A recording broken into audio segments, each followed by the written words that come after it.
Yeah, it's like a Midwestern general Mm. type situation in Oh, Haiti. the Midwestern generals love Numa Numa. They friggin' love it. Is Midwestern generals a thing? Because that sounds I spicy. mean, it sounds like the team that plays the Harlem Globetrotters. The teen. The team. It sound. I mean, aren't they? I think they're called the Washington Generals, actually. But the Midwestern Generals is close enough for jazz. Well, if they need to change, we got them covered. Yeah, if the Washington Generals decide to change their name, we're going to suggest, why don't you change the Washington part of it to Midwestern Generals? And they'll go, You got something, Scotty. did you know that the Harlem Globetrotters have applied to join the NBA? Like, they want to become an expansion team of the NBA. That'd be fun. That'd be insane. Like, well, what would that look like? They couldn't use their skills.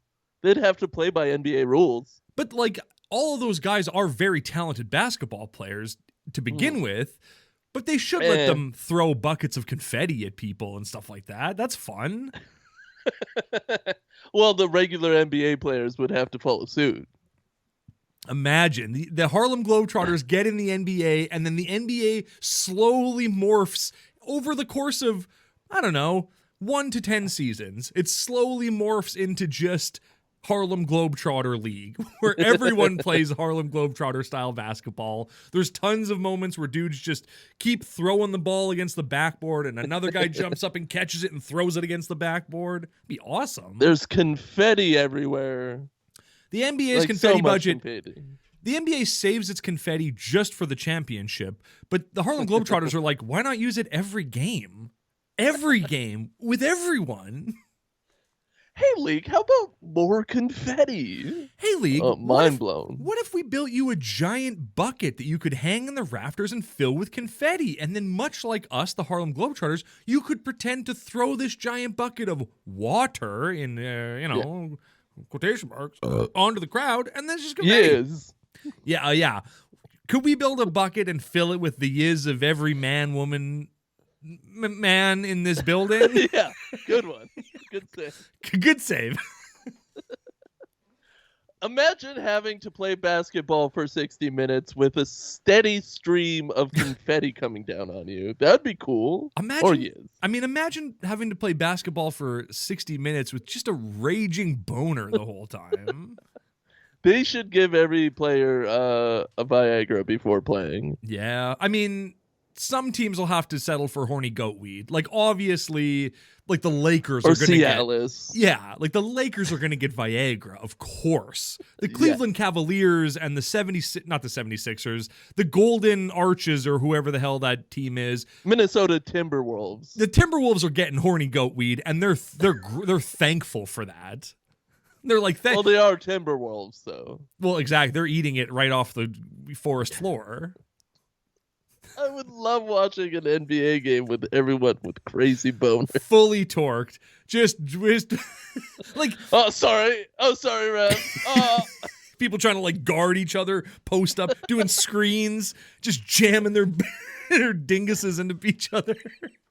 Just cameras and announcers just, like, zooming in on...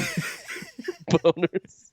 And the idea of, like, knowing that at some point someone is gonna, like, dribble the ball and slap it off their dingus. Like, that's definitely gonna happen at some point.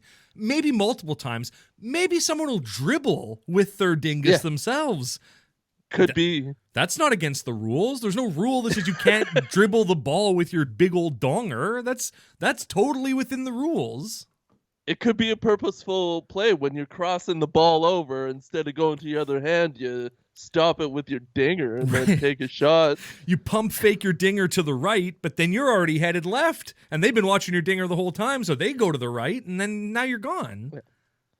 The problem with this, I think the thing that's going to stop this from getting written into law in the NBA homophobia. Is that it's too easy to spot a baby dick. Right, it's too easy to spot a Terrence Howard type in the NBA, and there's going to be no shoot. That's it. People are going to be like, didn't you give Steph Curry the Viagra? And they go, we gave him so much. We gave him like 4 pills, and that's all we got. Yeah, Is he duct taping it to his leg? He's gone to the doctor several times because his erection has lasted 16, 17 hours some nights with the amount we give him. Think about the idea of, you know how you get a basket, you go to the Scholastic Book Fair and you buy a poster for your wall of Michael Jordan, tongue out, just jamming on somebody. But now imagine Michael Jordan's fully torqued and he's hitting that guy's brakes right now with his fully torqued dinger while he's slamming jamming. That's pretty cool. What kid wouldn't want that on their wall? I think what would make me excited about that is that it's league mandated. That's an extra level of like beautifulness. It like says a league mandated boner. Ooh wee! It's written on their shorts. This is league mandated. The Harlem Globetrotters have insisted that we do this, and so we have to. They've won every championship since they've joined the league. Yeah. You know what?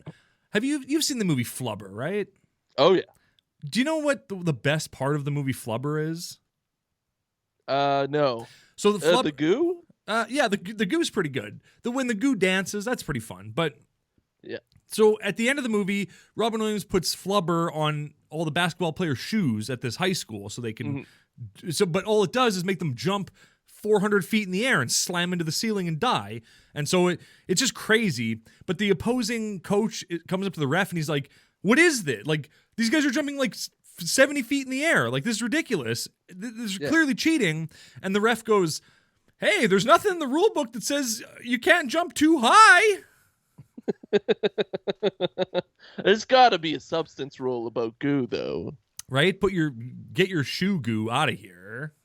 Yeah, like in baseball, you can't have like wax under your beak of your hat because that'll grease the ball, baby. Oh, okay. That makes sense. Pitchers. Grease. It's colored grease. Don't worry about it. Without context, colored grease sounds like the worst thing any person could ever say. Jose Canseco, you have beautiful lipstick on. It's colored grease. That's the most relevant baseball player name I know. I don't know baseball. When was Jose Canseco popular? Last year? I'd say 90s. Ooh, rough. 80s. Roberto Alomar. Get that colored grease off your lips. That's early 90s, I think. Well, Darryl Strawberry. That's about I know a lot about baseball. I'm well versed in baseball. Is there a guy named Big Papi? Is that a guy's name? It's Pia Boys, Shakaroni Obama, and John Two Toilets now, watching all the movies that I miss on Mr. Talking About God. I like you boom boom down. It's Pia Boys, Shakaroni Obama.